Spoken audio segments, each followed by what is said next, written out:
রাসূলুল্লাহ সাল্লাল্লাহু আলাইহি ওয়াসাল্লাম একবার খুব আফসোস করছিলেন।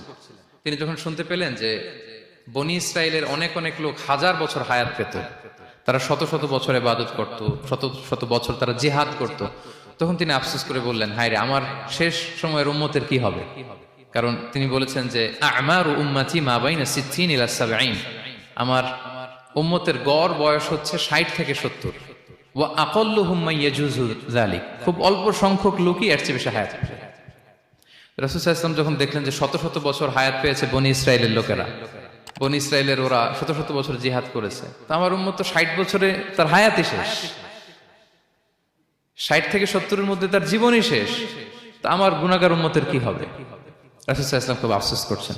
তো রাসূলুল্লাহ সাল্লাল্লাহু আলাইহি ওয়াসাল্লামের এই চিন্তা, এই উদ্বিগ্নতা দূর করার জন্য আল্লাহ তাআলা সূরাতুল কদর নাযিল করলেন এবং বললেন যে ইন্না আনসালনাহু ফি লাইলাতিল কদর ওয়া মা আদরাকা মা লাইলাতুল কদর লাইলাতুল কদরি খায়রুম মিন আলফি শাহর।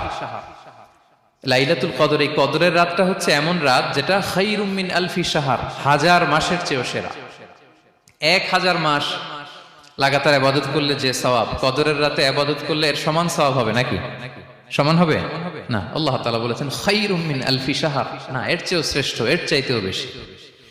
হাজার মাসে, অর্থাৎ 1000 মাসে হয় 83 বছর 4 মাস। তো কদরের রাতে যদি আমরা ইবাদত করি তাহলে 83 বছর 4 মাস ইবাদত করলে যে সওয়াব, সে সওয়াব আল্লাহ তাআলা আমাদের আমলনামায় নসিব করবেন।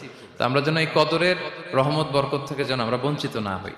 তো রাসূল সাল্লাল্লাহু আলাইহি ওয়াসাল্লামকে সান্ত্বনা দেওয়ার জন্য যে হে নবী, আপনি চিন্তিত হবেন না, বনী ইসরাইলের অনেক লোক হাজার বছর হায়াত পেয়েছে, শত শত বছর ইবাদত করেছে, জিহাদ করেছে, তারা হায়াত পেয়েছে বেশি কিন্তু তারা কদর পায়নি। আর আপনার উম্মতকে আমি হায়াত দিয়েছি কম কিন্তু তাদেরকে কদর দিয়েছি। সুবহানাল্লাহ বিহামদি, লাইলাতুল কদর দিয়েছি, যে কদরের রাত হাজার মাসের চেয়েও সেরা। তো এই কদরের রাতকে আবার লাইলাতুল মুবারাকাও বলা হয়েছে। ইন্না আনসালনাহু ফি লাইলাতিন মুবারাকা, এটা বরকতময় রাত।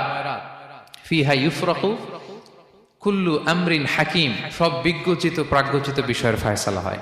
এটা বেসিক্যালি একটা বাজেট রাত বলা যায়। এ রাতে আগামী 1 বছরে আমাদের কি ঘটবে না ঘটবে আল্লাহ তাআলা এটার বাজেট করেন, এটাকে রিভাইজ করেন।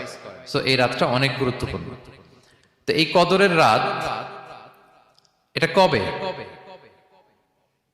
এটা স্পেসিফিক ছিল, মানে সুনির্দিষ্ট ছিল। রাসূল সাল্লাল্লাহু আলাইহি ওয়াসাল্লাম আমাদেরকে জানাতে চেয়েছিলেন কবে, কিন্তু রাসূল সাল্লাল্লাহু আলাইহি ওয়াসাল্লাম জানাতে পারেননি। সহিহ বুখারীতে এসেছে যে রাসূল সাল্লাল্লাহু আলাইহি ওয়াসাল্লাম খারাজান নবী সাল্লাল্লাহু আলাইহি ওয়াসাল্লাম লিয়ুখবিরানা বিলাইলাতিল কদর। উবাদা ইবনে সামিত রাদিয়াল্লাহু তাআলা আনহু বলেন, রাসূল সাল্লাল্লাহু আলাইহি ওয়াসাল্লাম আমাদেরকে জানাতে বের হয়েছিলেন যে কবে কদরের রাতটা। ফাতালাহা রাজুলান মিনাল মুসলিমিন, হঠাৎ মুসলমানদের মধ্য থেকে 2 জন ঝগড়া লাগলো, তর্ক লাগলো আর কি। রাসূল সাল্লাল্লাহু আলাইহি ওয়াসাল্লাম হঠাৎ করে ওই ঝগড়ার দিকে খেয়াল করলেন, ওইদিকে খেয়াল করে ওই তারিখটার কথা তিনি ভুলে গেলেন। ফারুফিআত, রাসূল সাল্লাল্লাহু আলাইহি ওয়াসাল্লাম বললেন, আমার হৃদয় থেকে, অন্তঃকরণ থেকে এটাকে উঠিয়ে নেওয়া হলো।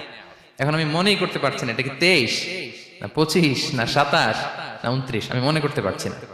এজন্য রাসূল সাল্লাল্লাহু আলাইহি ওয়াসাল্লাম বলেছেন যে তবে আমি এতটুকু মনে করতে পারছি, ফালতামিসুহা ফিল আশরিল আওয়াখিরি ফিল বিত্রি, রমাদানের শেষ দশকের বেজর রাত্রিগুলোতে তোমরা কদর তালাশ করো। বেজর রাতে যদি তোমরা কদর তালাশ করো তাহলে এই কদর সুনিশ্চিতভাবে তোমরা পাবে।